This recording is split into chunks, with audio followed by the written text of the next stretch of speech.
السلام عليكم ورحمة الله تعالى وبركاته. كنت أنا ونكسر ملك سريت كان يسولف مخلك مقال كان يسوق يتو كدا وانا سان وفكرتنا أنا وصلت أذكر أكثر هذا تو ما صنته اوكي ما أنت محيدين ولا دين ولا مبنتين نوصل ما أنتوا حاروا إنك هلا موضوع لبنان وعلى لبنان waxyaabo badan oo jira lamaanta waa caalamka lagu dhahayo qofka ilaahay wax siiyo qof wax siinaa jirto marka barnaamijkaas ka hadlona aan soo ugu horreyn inta ku bilaabo labnaantu qof walba lama siiyo oo qof gaar ah la siiyaa waa ognahay in qof gaar la siiyo balse labnaanta uu ilaahay ku siiyay muxuu kugu siiyay ayaa meesha taalo oo ma jecel adag ku qabo oo ninkaas faqiirka u qabin ayuu ku siiyay bas imtixaan taasi ayaa ah inaad kala ogaato waxaan sidoo kale ognahay lacagta qiimaha ay ka tahay dunida hadda jirto gabdhihii lacagaa lagu doonanayaa wax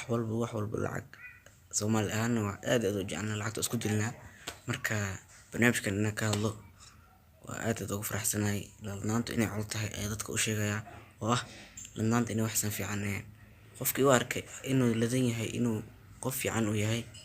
saaxiib waa siranta aan leenahay barnaamijka intaas xagga ayuu noo soo soconaya ku xaro inaan ka hadlo waxyaabaha ladnaanta markii aan ka hadlayno waxyaabaha ladnaantaada kuu sahli kara inaad ku sii haystid ladnaantaada iyo waxyaabaha markii waxaas aad samaysid oo aad ladnaanta awoonaysid ladnaanta waa col waxyaabaha ka wado marka wax haddaad samaysid waxaa jiro ladnaanta iyo xoolaha haystid isla markiiba ka dhamaanaya sidoo kale lacagtaada inaad ku jeestid oo kale meel macno ahayn aad ku bixisid oo la aqoonin meesha tahay waxyaabo macno daro ah oo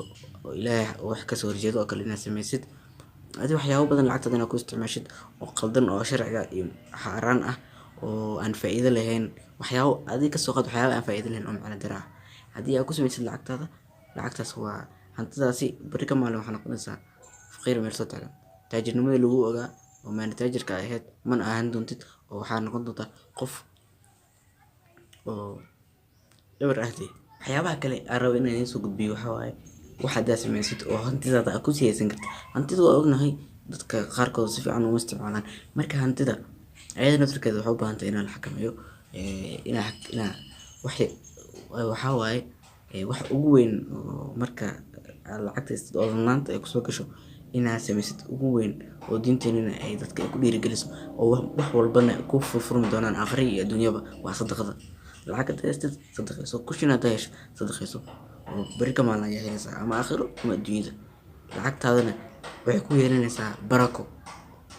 ayay ku yeelanaysaa marka inaad sadaqaystaan isku daya oo aad lacagtiinana aad meel fiican ku bixisaan oo aadan ku ka ciyaarin oo ku jeesjeesasin oo kale waxyaabahaasna aad u xun tahay lacagtu maalka ilaahay bixiyo ilaahana dadka siiyo marka haddii aad ku jeesjeestid adeeg beri ka maalin kugu soo laabanaysaa oo adaa berida ka maalin faqiir noqon doontid marka naga socdo inta maanta barnaamijkaas kusoo qaatay oo ahaa in ladnaantu col tahay inaan idiin sheego marka barnaamijka haddaad ka heshay subscribe saar like saar share comment aad u mahadsantihiin asalaamu calaykum waraxmatullahi wabarakaatu ugu dambeynta ku mahadsan daawashada muuqaalka asalaamu calaykum waraxmatullahi afkaaga soo ka naqan insha allah bye bye